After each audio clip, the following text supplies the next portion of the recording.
What the heck is going on, guys? How's everybody? Today we are back with another Summer's War Chronicle video. Today we are going to be covering the teams that I personally use to clear all of these dungeons.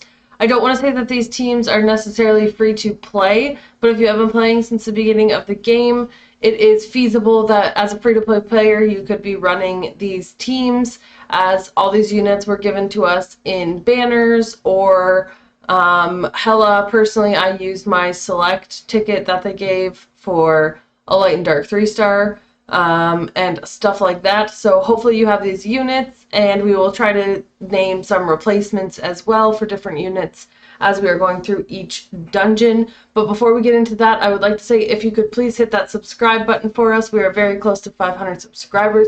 We would really appreciate it, as well as we have revamped our Discord. So we have had a Discord for a long time, but we revamped it and are starting to put out Summer's War content on there. So if you'd like to join that, my Discord name is down below. You can add me there, and you can join our Discord and be a part of our community and chit chat and stuff like that. But that is enough from me. Let's get into how to clear these rune dungeons. So I use the same rune sets for all my monsters, essentially. I have like 3 or 4 sets that I use between my monsters. So you're going to see these same rune sets pop up a lot. This dungeon is probably my least passed dungeon. But I run Hella as my link, and I just try to do as much damage as I possibly can, as quick as I can. So Hella and Naomi are a very good combo together, because Naomi does damage based on the harmful effects, or is it dots? Harmful effects. Harmful effects, yeah. So, yeah. She gets more crit rate and more crit damage based on the harmful effects. Yep, so Hella puts on a bunch of harmful effects, and then, yeah. The name of the game here is just speed clear. Speed kill her. Yeah, especially the spider. You have to speed clear her. And I also like to use the V, like the target on, so that I don't attack the minions. But she does jump out of the arena anyway, so it doesn't really matter. But yeah, she sucks. And her runes aren't even that great anyway, so. And then this Forgotten Earth Shrine guy. So the key to this guy here is going to be just the Water Lich. So you just run him as your non-link. And his first skill spams, because it like constantly gets cooldown. What is it, Shadow, exactly? It's his passive. Whenever the boss gets buffs, he gets his skill back. Yeah, and his skill is going to strip the attack buff and the defense buff that this boss gets. So it makes clearing him super easy. And Water Lich was given to us for free from the secret mission, or whatever it was. The secret collection mission or something. I can't remember what it was actually called. Yep, and you don't even really need to put too many resources into him. Like, you don't need to awaken him too much or anything.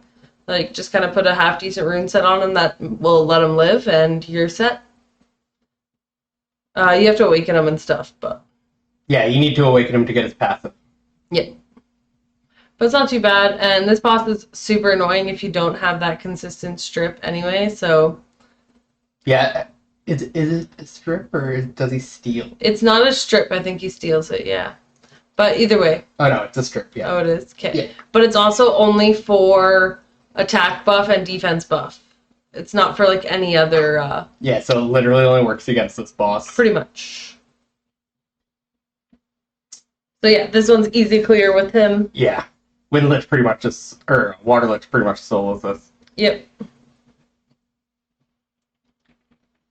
And then the next boss is, this was like probably the most important boss in the game. He's the Rage and Blade runes. So he is super tough.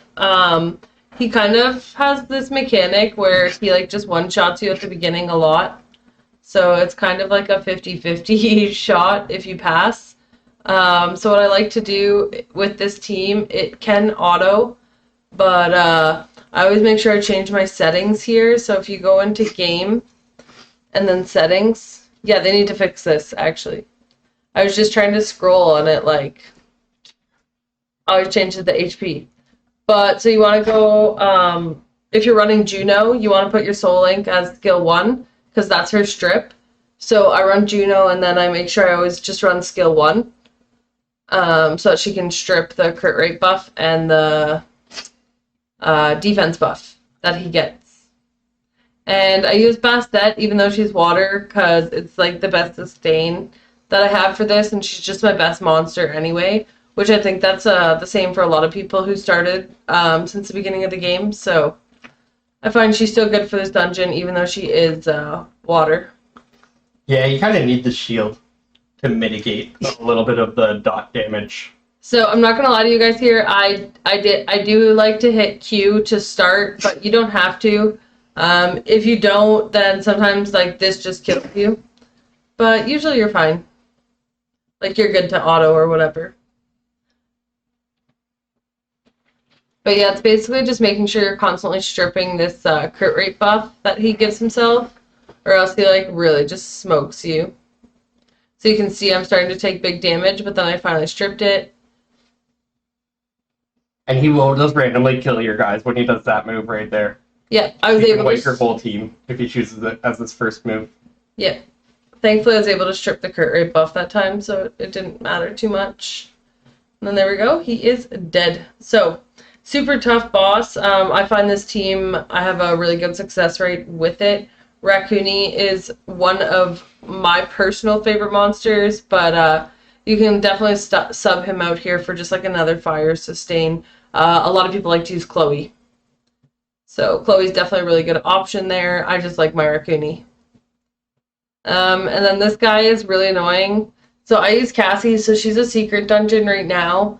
So hopefully you have her. If not, like maybe a stripper or like someone else who like ignores the endure, like a Lupinus. Yeah. The Wind Magic Knight, but it's kind of tough. And I run Dark Weapon here for the anti-heal, because none of the monsters I run give anti-heal. If your Karambit's really strong, you might be able to use him here too. Yeah, if you like put all Devil Mons into him and stuff and have him awaken level 10 at least, maybe you might be able to use him. You can also just like out sustain and like survive through his endure buff as long as you're putting anti-heal on him as well, but that's a really slow route because this boss is already pretty slow. Thankfully, the runes that he gives are pretty bad. So yeah. You don't really need to farm this guy so much. You need his material a lot, though, for upgrading Naraka blacksmithing. So that sucks. So he is important to farm for Naraka blacksmithing. Really? Yep. Oh, I didn't think he gave material for that. Yeah, the blue needle that he drops is how you make 6-star weapons out of your Naraka gear. I haven't looked into it. I'm doing it right now. So I was so hyped when I saw that. Right yep, so hyped.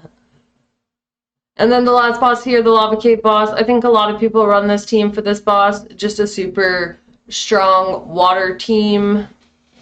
There's probably a lot of quicker teams for this, but this team for me is like my straight auto team. They hardly ever fail, ever. Like, I love this team. It's pretty crucial you use Bastet and Kona, I think, because neither of them have skills that deal damage, so all their damage is going to come from basic attacks, and he takes double damage from basic attacks and like no damage from skills. You'll see when you use the skill, you see you hardly deal any damage. You deal like 1,500, and your basic attacks are dealing 7,000.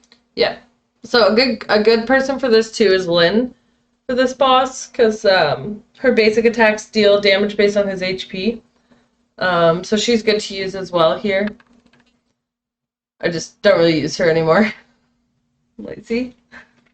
But yeah, so that is the dungeon, guys. So again, really important that you're changing your settings that I showed you there in what boss was that? The Juno boss, the strip one, Tears of Tear glands or something. Tear glands, yeah. The guy that gets the range runes. So I like to change my settings there to make sure that my strip skill is constantly being used.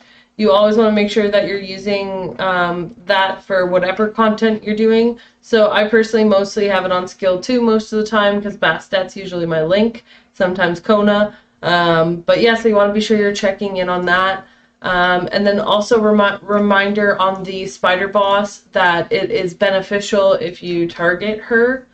She does jump out of the arena, but I find it really helps because she drops those spider minions, and sometimes your guys just end up attacking them.